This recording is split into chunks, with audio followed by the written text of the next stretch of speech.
کی عورتوں کا ذکر کیا جاتا ہے تو اللہ اکبر مصر کی عورتوں کے حوالے سے کیا جاتا ہے، زلیخا کا ذکر آتا ہے، عزیز مصر کی بیوی کے حوالے سے آتا ہے، اسی طریقے سے اٹھا کر دیکھ لے آسیہ کا ذکر آتا ہے، فرعون کی بیوی کے حوالے سے آتا ہے، اشاروں میں قرآن بیان کر رہا ہے۔ اتنی مقدس کتاب کے اندر اللہ نے عورتوں کا نام اس لیے نہیں لیا تاکہ لوگوں کو پتا چل جائے جب نام چھپایا جا رہا ہے تو ذات کتنی چھپانے کی چیز ہے، لیکن اسی مذہب کی ماننے والی عورتیں کبھی اپنے حسن کی نمائش کر رہی ہے، کبھی اپنے بالوں کی نمائش کر رہی ہے، کبھی بے پردہ گھروں سے نکل رہی ہے۔ اللہ اکبر، کالج کے نام پر، کوچنگ کے نام پر، پارکوں میں گھومنے کے نام پر، آزاد خیالی کے نام پر، اور اللہ اکبر طرح طرح کے خرافات میں مبتلا ہو رہی ہے۔ میرے پیارے آقا صلی اللہ علیہ وسلم کی کنیزوں، یاد رکھو اپنے حسن کی نمائش ایک عورت آخر کب تک کرے گی؟ حسن کب تک تمہارا سلامت رہے گا؟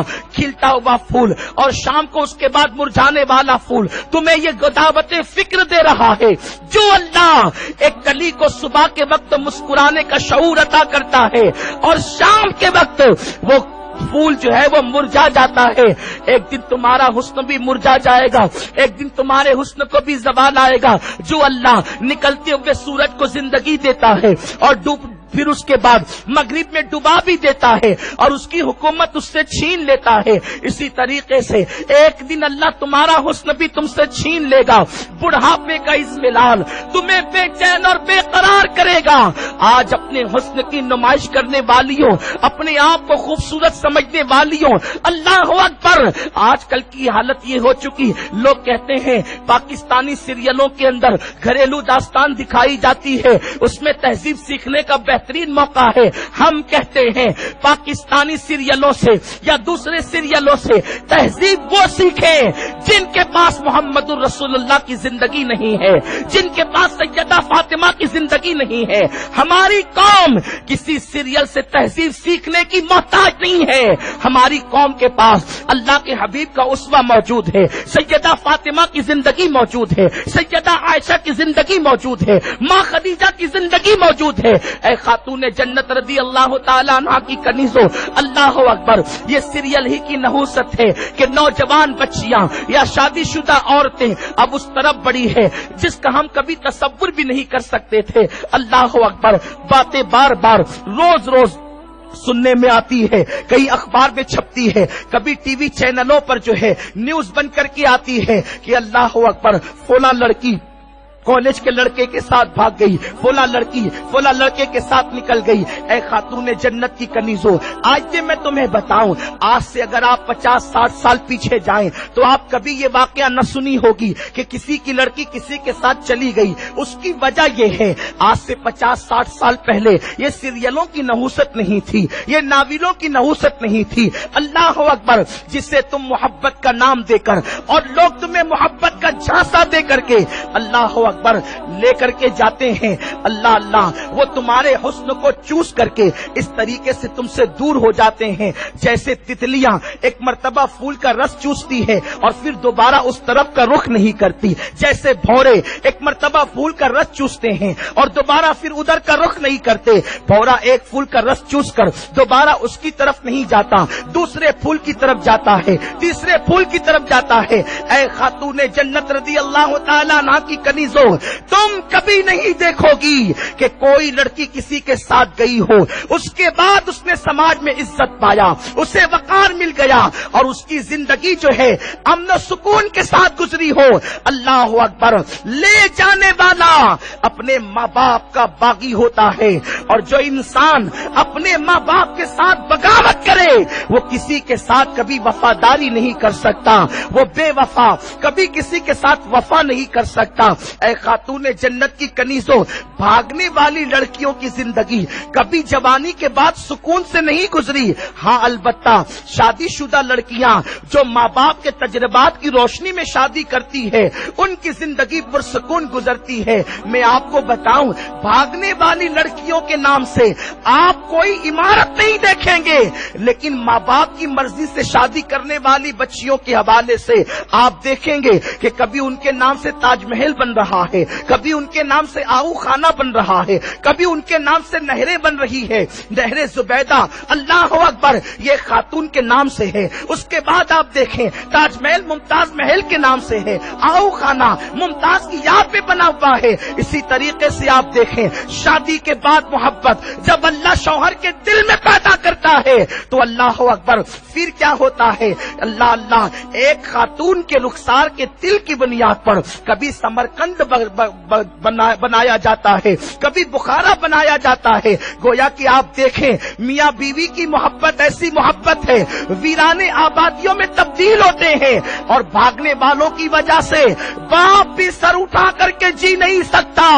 ماں بھی سر اٹھا کر کے جی نہیں سکتی. اے خاتون جنت کی کنیزوں، میں یہ نہیں کہتا اس مجمع میں آنے والی بچیاں ایسی ہے، لیکن میں تم سے عرض کر کے پوری دنیا کی ان لڑکیوں کو پیغام دینا چاہتا ہوں سنی دعوت اسلامی کے ذمہ دار ممبر سے، اے خاتون جنت کی کنیزوں،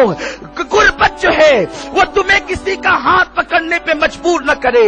بے بسی جو ہے وہ تمہیں کسی کا ہاتھ پکڑنے پر مجبور نہ کرے، تمہارے حسن کی رانائی تمہیں کسی کا ہاتھ پکڑنے پر مجبور نہ کرے. اگر تمہاری غربت تمہیں فاقہ کشی کی طرف لے جاتی ہو تو تم سیدہ فاطمہ کی فاقہ کشی کو یاد کر لو، سیدہ عائشہ کی فاقہ کشی کو یاد کر لو. ایک دن امی جان سیدہ عائشہ صدیقہ سلام اللہ علیہا سے کسی نے پوچھا، اے سیدہ عائشہ، حضور سید عالم صلی اللہ علیہ وسلم کے شب و روز کس طرح سے گزرتے تھے، گھریلو زندگی کس طرح سے تھی، ذرا آپ بیان فرمائے. اما عائشہ کہتی ہے ایک مہینے تک میرے گھر میں چولہا نہیں جلتا تھا. اللہ کے حبیب علیہ الصلوۃ والتسلیم جو ہے اللہ اکبر، ان کے مکان میں ایک مہینے تک چولہا نہیں جلتا تھا. حال یہ تھا ہم دو کالی چیزوں پر اپنا گزر بسر کر لیا کرتے تھے. اس وقت کسی نے پوچھا وہ دو کالی چیزیں کون سی تھی، تو اس وقت جناب سیدہ عائشہ نے فرمایا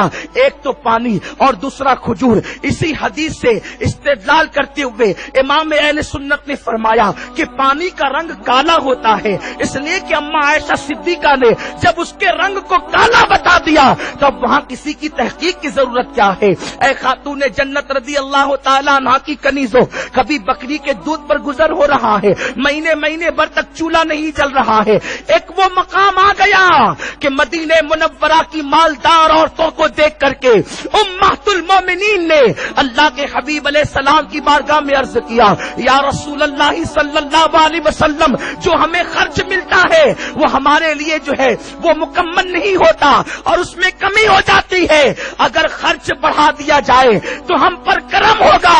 وہ رسول جس نے کائنات کو دے کر کے دینے والا بنا دیا، آسماں خان، زمین خان، زمانہ مہمان، صاحب خانہ لقب کس کا ہے تیرا تیرا. وہ رسول جس کی چوکھٹ پر مکینے بلبلے مکینے سدرۃ المنتہا بلبلے سدرہ، جس کی چوکھٹ پر جھولی پسار کے کھڑا رہتا ہے. آدم کو جس کے در سے ملا، نوح کو جس کے در سے ملا، ابراہیم و اسماعیل کو جس کے در سے ملا، موسیٰ و عیسیٰ کو جس کے در سے ملا، ملائکہ نے جس کے در سے جھولی بھری. اور قیامت کے دن کے بارے میں اللہ کے حبیب علیہ السلام فرماتے ہیں اللہ رب العزت قیامت کی پوری عزت میری مٹھی میں دے گا. قیامت میں جس کو عزت ملے گی مجھ محمد کے ہاتھوں سے ملے گی. وہ رسول جس کو دنیا میں بھی ان کے ہاتھوں سے ملا اور قیامت میں بھی ان کے ہاتھوں سے ملے گا. اس رسول کی بارگاہ میں ازواج مطہرات نے عرض کی، حضور خرچ کچھ کم ملتا ہے، اگر بڑھ جائے احسان ہوگا. اللہ کے حبیب علیہ السلام کی آمدنی لاکھوں روپے تھی مہینے کی، لیکن صبح آتا اور شام کو غریبوں میں تقسیم ہو جاتا. اللہ کے حبیب علیہ السلام کی ازواج مطالبہ کر رہی ہے کچھ پیسے زیادہ ملے. آقا کریم نے سب کو جمع کیا اور جمع کر کے فرمایا کہ میں تم کو تمہارے نفسوں پر چھوڑتا ہوں. اگر تم یہ چاہتی ہو کہ میرے گھر میں رہ کر تم تنگ دست ہو تو میں تمہیں اجازت دیتا ہوں، چاہو تو مجھے قبول کرو، چاہو تو دنیا کی زینت کو. اللہ کے حبیب علیہ الصلوۃ والتسلیم اگر خرچ بڑھا دیتے، یہ تو تھا نہیں کہ حضور کے ہاتھ میں نہیں تھا. جس رسول کے اختیارات کا یہ عالم ہے کہ فرمایا اگر میں چاہوں تو یہ پہاڑ میرے ساتھ میں سونے اور چاندی کے بن کر کے چلے. آقائے کریم علیہ السلام اگر خرچ بڑھا دیتے، جس کی سخاوت کا عالم یہ ہے بھکاری مانگنے کے لیے آئے تو جنگل بھر بھر کے بکریاں لوگوں کو عطا کر دیں، جس کی سخاوت کا عالم یہ ہے کہ اللہ اکبر آنے والے کو کبھی نہ کہیں، وہ رسول نے آخر یہ کیوں کہہ دیا کہ تم چاہو تو دنیا کی زینت اختیار کرو، چاہو تو محمد کو اختیار کرو؟ جب آقائے کریم نے یہ بات کہی، سب سے پہلے یہ بات میرے آقا نے اماں عائشہ سے کہا، اور پھر کہا عائشہ پہلے تم اپنے ماں باپ سے اس سلسلے میں مشورہ کرنا، جلدی نہ کرنا، لیکن قربان جائیں ہماری ماؤں کو گالیاں دینے والے اہل بیت کے نام پر، اہل بیت کے نام پہ اہل بیت کو گالیاں دینے والے کان کھول کر کے سنے کہ اللہ اکبر، جس کے بابا ابو بکر صدیق کو یہ تانا دیا جاتا ہے کہ ابو بکر تو خلافت کی لالچ میں مسلمان ہوا تھا، اس کی بیٹی کا رنگ کیا ہے ذرا دیکھے تو صحیح۔ جس وقت صدیق مسلمان ہوئے تھے اس وقت لوگوں کو یہ بھی یقین نہ تھا کہ یہ اسلام بڑھے گا بھی یا ختم ہو جائے گا، خلافتوں کا تو تصور بھی نہیں تھا، اسلامی ریاستوں کا تو تصور بھی نہیں تھا، اتنی بڑی تعداد مسلمانوں کی تصور بھی نہیں تھا۔ اللہ اکبر، اماں عائشہ سے حضور نے کہا عائشہ میں تمہارے نفس کو تمہارے حوالے کرتا ہوں، چاہو تو دنیا چاہو تو میں، لیکن چھوٹی عمر کی تھی اس لیے کہا اپنے ماں باپ سے مشورہ کر کے فیصلہ کرنا۔ اماں عائشہ کے جملے یہ تھے، یا رسول اللہ آپ کے معاملے میں ماں باپ کا مشورہ کیسا، یہی میرا فیصلہ ہے کہ مجھے دنیا نہیں چاہیے، مجھے محمد عربی کی نالین چاہیے۔ خرچ کیوں نہیں بڑھایا گیا؟ اس لیے کہ اگر میرے آقا علیہ السلام کے گھر کی عورتیں عیش میں ہوتی تو دنیا کی دوسری عورتیں بھی کہتی حضور کے گھر کی عورتیں تو اس شان سے زندگی گزار رہی تھی، ہمارے لیے یہ کیوں نہیں؟ میرے آقا غریبوں کے بھی رسول بن کر آئے تھے، امیروں کے بھی رسول بن کر آئے تھے، اسی لیے اللہ کے حبیب علیہ الصلوۃ والتسلیم نے اپنے گھر کے اندر عورتوں کو کم خرچ دے کر کے بتا دیا اگر غربت کی وجہ سے شوہر سے کم خرچ ملے تو کسی مالدار کی بائک کی طرف رخ نہ کرنا، کسی کے پارک کی سیر کی طرف رخ نہ کرنا، کسی کے قیمتی لباس کو دیکھ کر اس کی طرف رخ نہ کرنا۔ جب تیرے بدن پر پیون لگے ہو تو ان کپڑوں سے پہلے میری بیٹی فاطمہ کے کپڑوں کو دیکھ لینا کہ کونین کے تاجدار کی بیٹی جو دوپٹہ اوڑھتی ہے اس میں 17 سے زیادہ پیون لگے ہوئے ہیں۔ میرے پیارے آقا صلی اللہ علیہ وسلم کی کنیزوں، آج کل کی بچیاں کہتی ہے گھر میں غربت ہے، کب تک غربت برداشت کریں؟ میں کہتا ہوں غربت ہے کتنی؟ غریب سے غریب آج کم سے کم 2 مرتبہ پیٹ بھر کر کے کھانا کھاتا ہے، غریب سے غریب، لیکن حضور علیہ السلام کے گھر میں مہینے بھر چولہا نہیں جلتا۔ ایک مرتبہ اماں عائشہ صدیقہ کہتی ہے حضور علیہ السلام کے دسترخوان پر